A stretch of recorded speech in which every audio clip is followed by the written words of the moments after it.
Welcome, one and all, to The Late Show. I'm your host, Stephen Colbert. I don't know if you guys check out the internet lately. I saw this yesterday. There's this great story out there about a moth drinking a sleeping bird's tears. Wow. Well, that's tonight's top story. Nothing else going on. God, I wish I was that bird. Or that moth, because I'm all good on tears. Okay, I lied. The top story is still about Supreme Court nominee and man counting his accusers, Brett Kavanaugh. Let me do this quickly as I can because it's important. But we have to get to the president's press conference because it's unbelievable. This morning, we learned new allegations against Kavanaugh from a woman named Julie Swetnick. And she says that back in high school, she attended well over 10 parties where Kavanaugh was present and saw him drink excessively at many of these parties and engage in abusive and physically aggressive behavior toward girls. Now, do we want someone on the Supreme Court who treated women this way, even in high school? I'm not sure we want someone who even attended 10 parties in high school. We want nerds, damn it. But from there, I gotta warn you sincerely, from there her statement gets extremely dark. She says that she witnessed Kavanaugh and his friend Mark Judge dose the punch at multiple parties with what she suspects was grain alcohol and Quaaludes so that the girls could be sexually assaulted by multiple boys. And she says that in approximately 1982, I became the victim. All of that is, of course, horrifying to contemplate. Kavanaugh has responded to the allegations in a statement saying, "This is ridiculous and from the Twilight Zone. I don't know who this is, and this never happened." First of all, sir, let's not malign the good name of the Twilight Zone. Available now on CBS All Access, $9.99 a month, no commercials. Second, he might claim not to know her, but she seems to know him. In her statement, Swetnick says she also witnessed such conduct on one occasion in Ocean City, Maryland, during Beach Week. Now, we don't even know if there was something called Beach Week. I suppose we could look at the 1982 calendar Kavanaugh submitted to see, okay, there you go. There is, wow, ain't that a beach?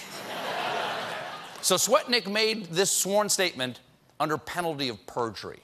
Kavanaugh, on the other hand, categorically denies it, and many of his friends say they have no idea who this woman is. How do you know the truth? If only there was some bureau on the federal level that could investigate things, a BFI, if you will. By the way, the new hit drama FBI also available on CBS All Access. From executive producer Wolf Dick. So it was against this horrifying backdrop that the president decided to call only his 4th press conference since becoming president this afternoon. In fact, when I walked out here to do this, it was still going on. He was still taking questions as I walked on stage. He started by defending why he didn't call for an FBI investigation into the accuser's claims. The FBI told us they've investigated Judge Kavanaugh 6 times, 5 times, many times over the years. They know him very well. But here there was nothing to investigate from at least one standpoint. They didn't know the location. They didn't know the time. They didn't know the year. They didn't know anything. And it's like, where do you go? Yeah. Where do you go? Other than to ask people questions. I'd love to see how Donald Trump plays Clue. Who killed Mr. Body?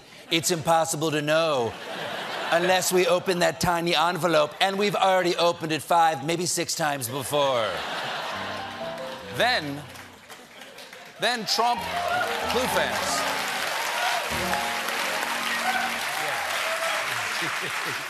Big fans of Colonel Mustard here tonight. Then Trump summed up his feelings about these allegations. A big, fat con job. That is a harsh attack on these women. But it would make an honest slogan, Trump 2020, a big, fat con job.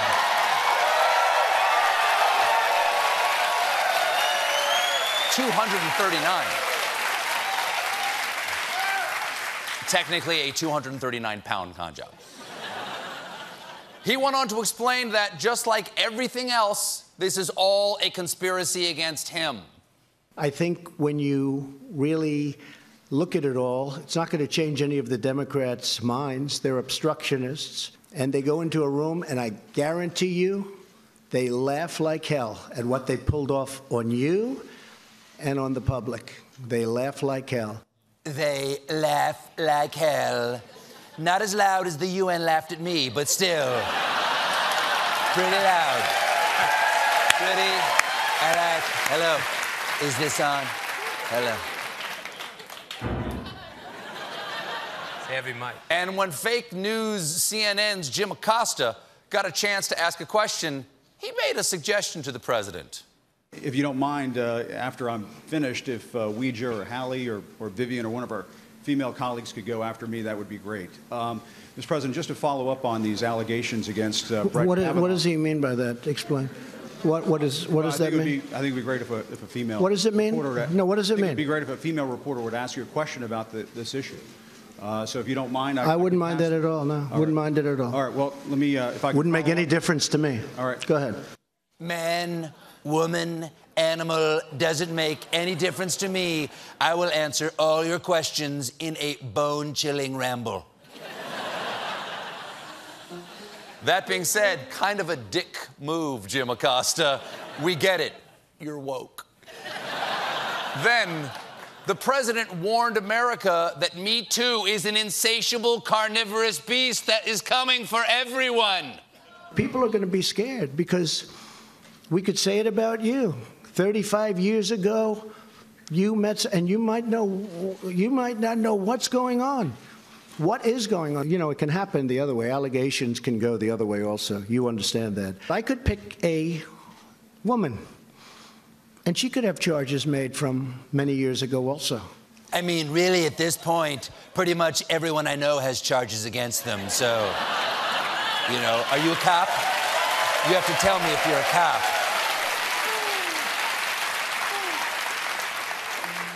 But when it comes to the Kavanaugh hearing tomorrow, Trump wants you to know he'll be all over it.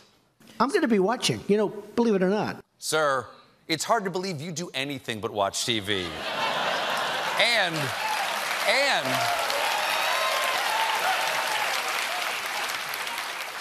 And he put this hearing in historical perspective. Look, if we brought George Washington here and we said, we have George Washington, the Democrats would vote against him, just so you understand.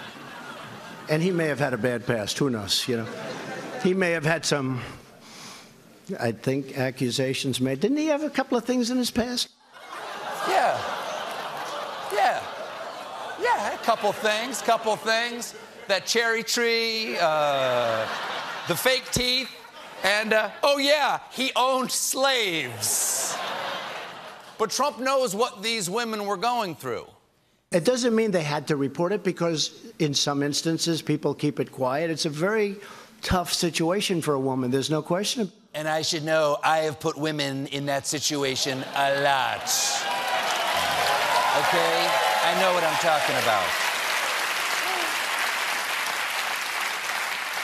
One reporter tried to get a little more detail on his past accusations.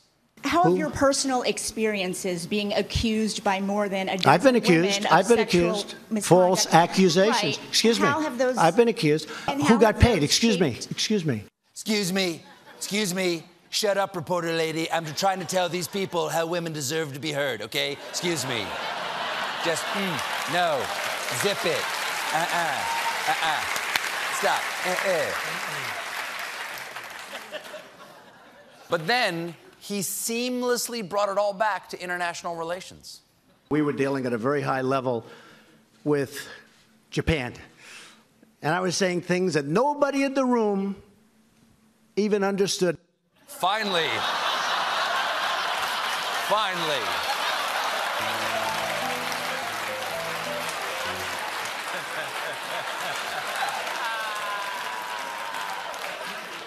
Finally, he said something true.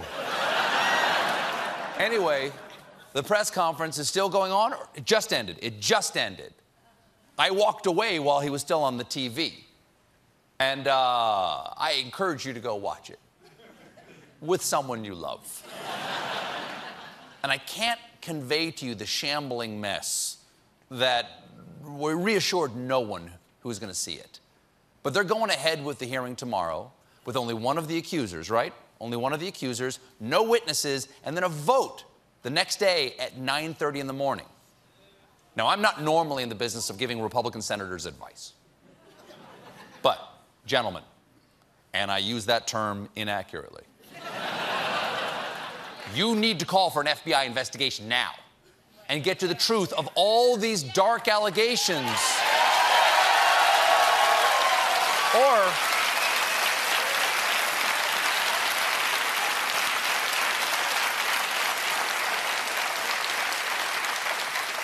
because if you don't, there are not enough moths in the world to drink your tears on November 6th. We got a great show for you tonight. Candace Bergen is here. But when we return, donuts.